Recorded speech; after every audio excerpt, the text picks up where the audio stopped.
हम लोग पहुंचे थे बेटा स्टॉक रजिस्टर चैप्टर पे। इसको मटेरियल 2 भी बोलते हैं, मटेरियल 2 या stock register.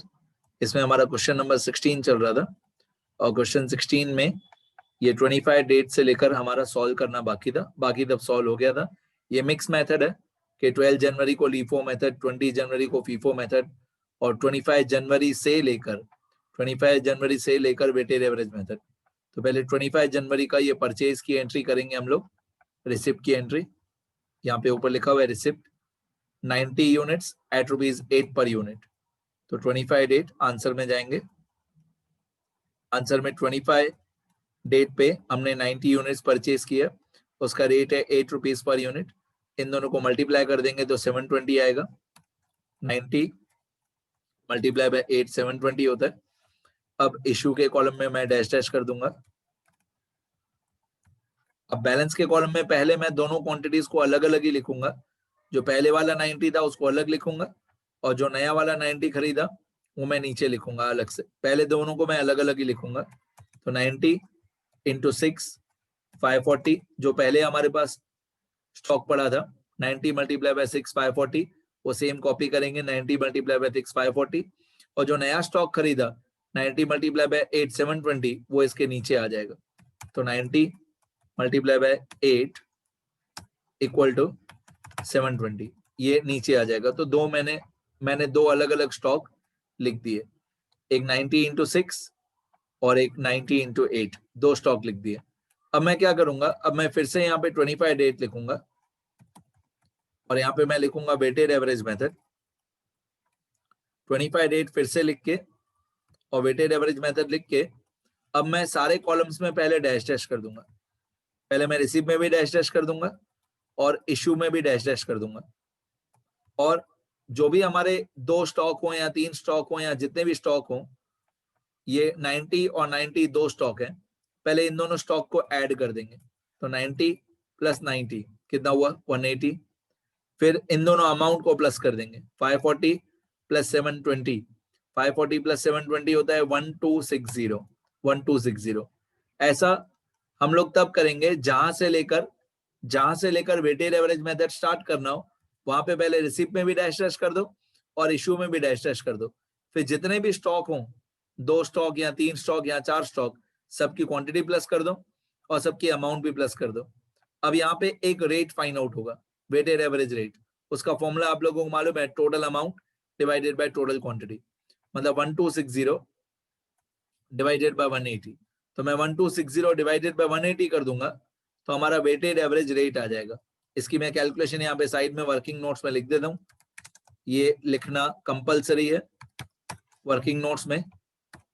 Weighted average rate on 25 जनवरी।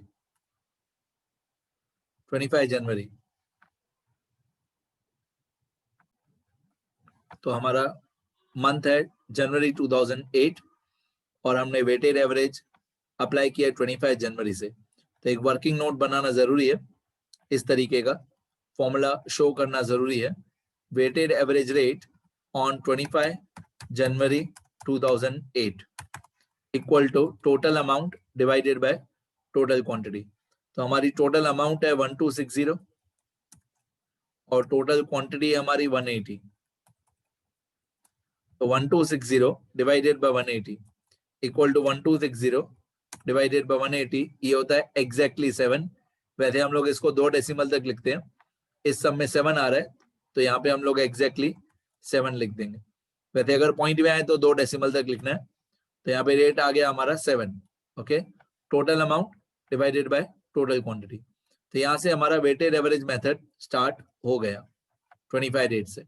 अब लास्ट एक ही एंट्री हमारी बाकी है, ये 29 डेट। 29 डेट पे इश्यू है, यहाँ पे ऊपर लिखा हुआ है इश्यू 29 डेट पे 30 यूनिट्स। तो ये 30 यूनिट्स हम लोग वेटेड एवरेज मेथड से इश्यू करेंगे 29 डेट। यहाँ पे आंसर में गए 29 डेट लिखी, इश्यू में हम लोग लिखेंगे 30 यूनिट्स, बाकी सब जगह पे डैश डैश कर देंगे। अब इश्यू में मैं लिखूंगा 30 यूनिट्स।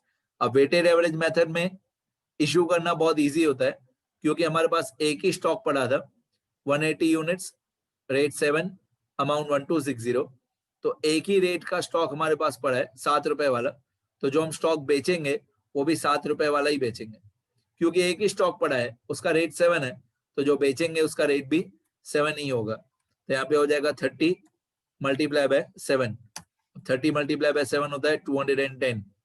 अब बाकी जो रिमेनिंग स्टॉक बच जाएगा वो होगा यहाँ पे 180 यूनिट्स में से 30 यूनिट्स हमने बेच दिए, तो 180 में से 30 यूनिट्स बेच दिए, बाकी 150 यूनिट्स बचेंगे। और अमाउंट में भी ऐसा ही 1260 रुपीज में से 210 रुपीज माइनस कर देंगे। तो मैंने बताया बहुत बार वेटेड एवरेज का तरीका कैसे सॉल्व करते हैं। यहाँ पे क्वांटिटी माइनस क्वांटिटी, तो 180 माइनस 30 150, यहाँ पे अमाउंट माइनस अमाउंट, तो 1260 माइनस 210 बाकी 1050। और वेटेड एवरेज मेथड में इश्यू करते टाइम रेट सेम रहता है 7, इश्यू करते टाइम सेम रेट रहेगा 7। बस क्वेश्चन में और कुछ भी नहीं है, इतना ही क्वेश्चन है, बाकी हम लोगों को सिर्फ टोटल करना है।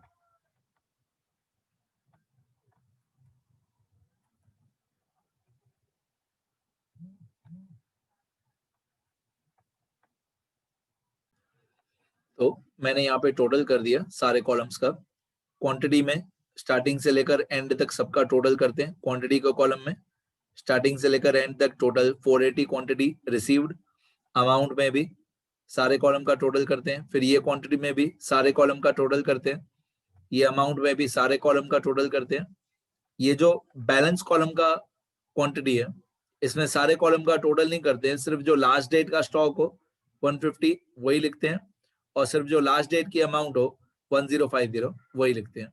मतलब बैलेंस के कॉलम में क्वांटिटी और अमाउंट सिर्फ लास्ट डेट की, और रिसिप्ट में पूरे कॉलम का टोटल, क्वांटिटी में भी अमाउंट में भी, इशू में पूरे कॉलम का टोटल, क्वांटिटी में भी अमाउंट में भी। और लास्ट में आपको वेरीफाई करना है कि 480 माइनस 420, ओके मेरी गलती है, मेरे को चेक करना पड़ेगा,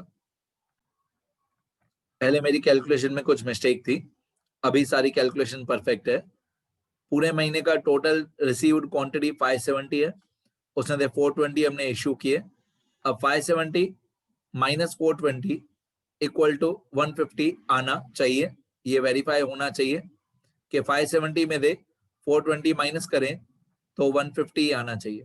उसी तरीके से अमाउंट में 3420 में से 2370 माइनस करें तो ये 1050 आना चाहिए। मैं एक बार चेक करके देखता हूँ कि 3420 माइनस 2370 इक्वल टू 1050, यही वाला 1050 आना चाहिए। ठीक है, तो quantity minus quantity equal to balance quantity, और amount minus amount equal to balance amount. अब लास्ट में आपको एक कंक्लूजन लिखना जरूरी है।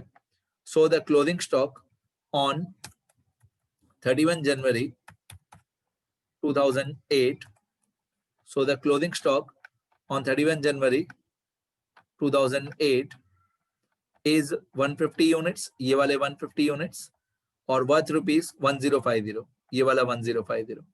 ठीक है, तो ये 150 यूनिट्स और 1050 ये आंसर में लिखना जरूरी है, ये कंक्लूजन में लिखना जरूरी है।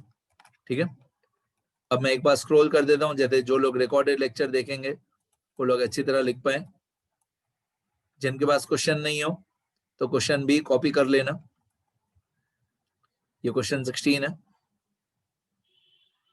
क्वेश्चन नंबर हर साल ऊपर नीचे होते रहता है।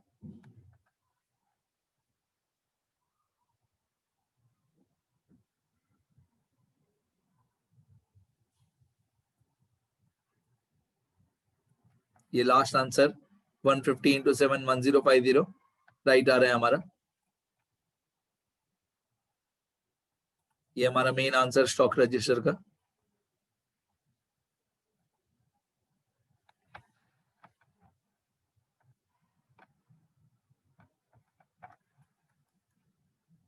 पहले इतना लिखो,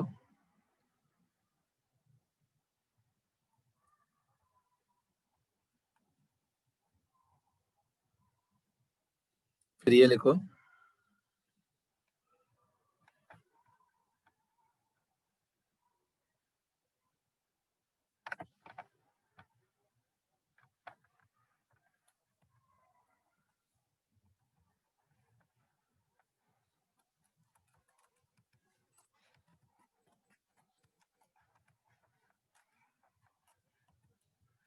ठीक है, कुछ भी रह गया हो अच्छी तरह लिख लेना।